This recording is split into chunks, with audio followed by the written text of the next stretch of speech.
What do you get when you mix together werewolves, vampires, and aliens? Apparently this wild fan fiction by Isaac Human. Anyway, today we're talking about Bloodborne.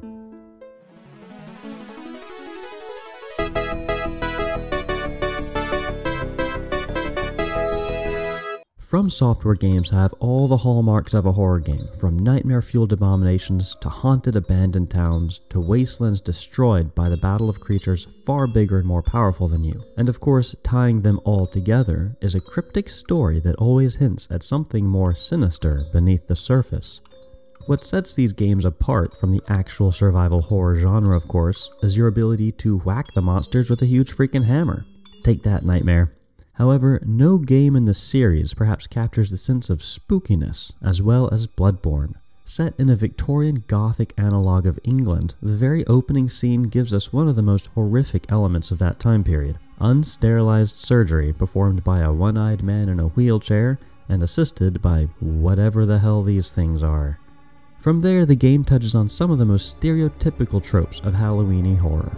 It's revealed that the local church has been treating illnesses with a special type of blood that is slowly transforming its residents into beasts, so basically werewolves.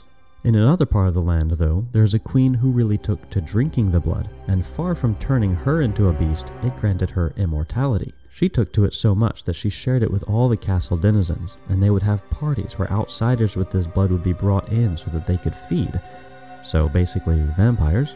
But the real kicker is where the blood comes from, because it turns out that it's derived from a long-gone race of creatures called the Great Ones, celestial beings that have communicated with the leaders of the church and the lost civilization of Temeria before that.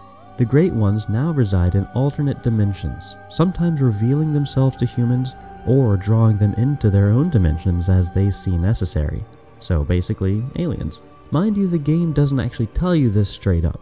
All you get are some vague lines about fear the old blood, and some item descriptions pointing to other things, until you fight a giant spider and suddenly there are monsters everywhere because the veil of the world has been lifted. Turns out this is what Yharnam always looked like. Huh. Like all Souls games, the only music you hear is on the title screen and in boss fights. Elden Ring, of course, is a recent exception to this, where there is music as you travel through the world too. It's really excellent, but a topic for another video. As with any good soundtrack, there are elements of the story that are expressed through music, and for other examples of this you can check out my video about how Guinevere's music in Dark Souls 1 gives the impression of hopefulness and divinity, only for those expectations to be dashed when you hear Gwyn's empty hollow theme in the final battle. And yes, even elements of a story as convoluted and eldritch as Bloodborne can still be discerned from the music. So let's listen to the opening track on the title screen, and let's pretend it's the first time you're turning the game on, and you somehow have the patience to sit through the entire opening song before diving into the character creator. We'll go through one section at a time, so enjoy this footage of me trying my best while you listen.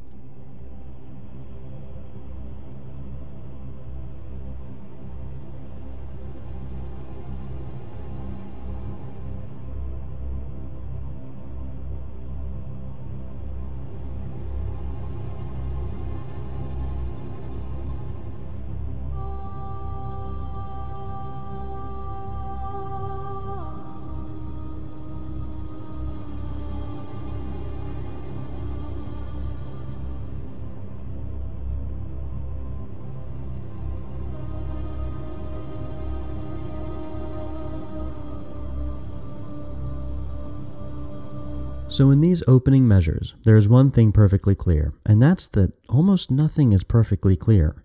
We hear the drone in the low strings with this dissonant tremolo above it, then the voice enters with a long drawn-out sigh gesture. What we do know is that it is in minor. What we don't know is how fast this goes. There's no indication of beat or tempo, just sustained notes. This score is my own best guess, and it seems to work so far.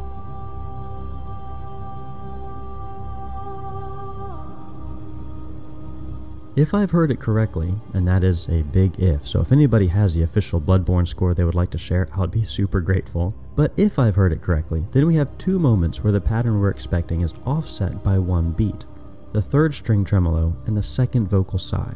Now, if you're familiar with Soulsborne games, then you're probably thinking, yep, that feels right, because isn't it just like these games to lull you into a sense that you know what you're doing and what to expect, and then bam, just hits you with something out of nowhere? Looking at you, Sister Frida, with your surprise third phase. So in just the first few seconds of this title theme, Bloodborne has already indicated that what you expect to happen may not happen, or if it does, it won't be how you expected it. Let's continue.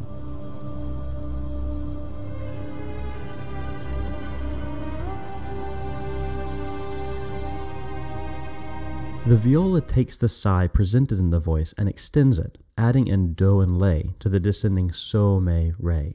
Notice that aside from the drone, no other line has settled on tonic yet. Both the voice and viola have gotten down to scale degree 2, but avoided the resolution. God forbid you should feel settled in this sort of game. Now the fun begins.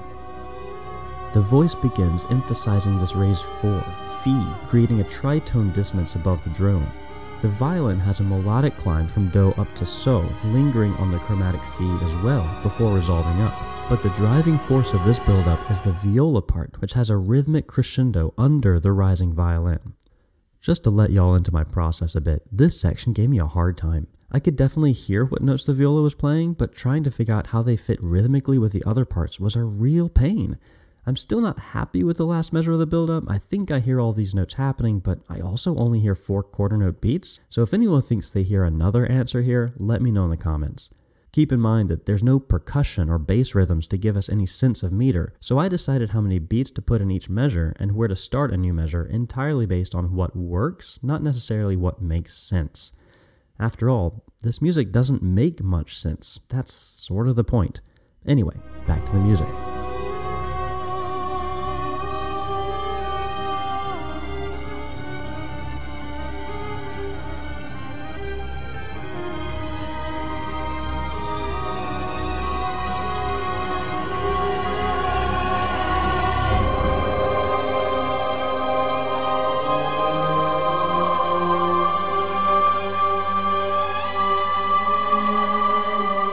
Two things should jump out at you at the climax, based on what I've described about the game so far.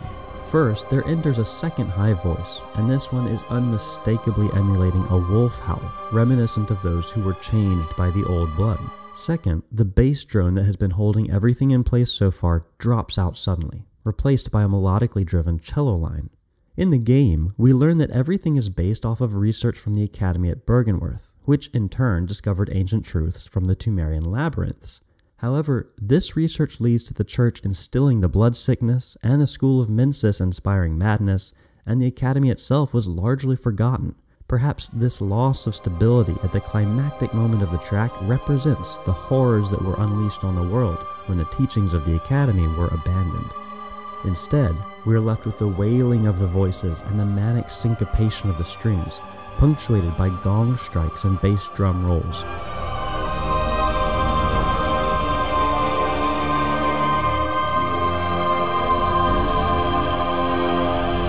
As the madness fades away, we are given the moderate stability of the bass tonic again, but the chord itself is discordant, with Fi, So, and Ti. No third is present to give us a final sense of repose, major or minor, and instead these half steps fighting against our more stable 1 and 5 give us a sense of deep discomfort. The very final chord is a full minor triad with an added 9th and 7th, stable but not without angst. And if you don't want the ending spoiled for you, now is a good time to skip ahead a bit. Anyone who knows how these Soulsborne games go should not expect a happy ending, or perhaps even an ending at all. It's more that you finish the game and the story continues without you. Regardless, each of the possible endings can be represented by this dissonant chord. The easy ending is to accept Gehrman's offer to leave the dream world, so he cuts your head off. Easy. The less easy ending is to reject his offer and defeat him, at which point a Great One descends and envelops you, forcing you to replace Gehrman as the guide of hunters.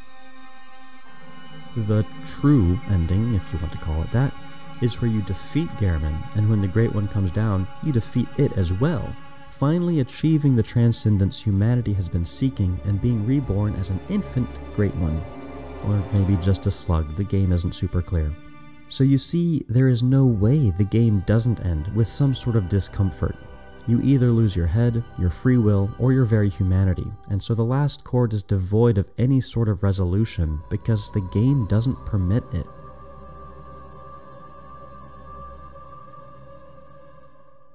I want to circle back to this enigmatic viola line in the build-up for a moment and perhaps justify my own lack of confidence. One of the main themes of the game is humanity's obsession with gaining greater knowledge from the Great Ones and transcending their current form. A noble goal perhaps, but time and time again we see it fail for those in the story. Master Willem encouraged blindness to gain greater sight of the mind, but the only thing close to a success we see out of Byrgenwerth is the ascension of Rom, the vacuous spider, and she leaves a lot of greatness to the imagination. Master Lawrence thought he could use the Old Blood to transcend and end up unleashing a scourge of beasthood on all the residents of the city. Michael Ash devised a special head cage that permitted communication with Great Ones, but it resulted in their minds being ripped from their bodies and locked in a nightmare realm while their physical forms died. All this to say that maybe this viola line represents the presence and influence of the Great Ones, and that we really shouldn't try too hard to understand it because it's beyond our ability to fathom. It's entirely likely that Ryan Amon actually tapped into celestial knowledge to write this part and ascended the viola players who performed it. Yeah, it's far more likely than me messing up the rhythm. Anyway, I hope you enjoyed this spooky analysis of Bloodborne's main theme, and please subscribe if you like this content and want more of it. Stay tuned for my next Spooktober video when we'll look at how and why organ music is used to make music scary. See you next time.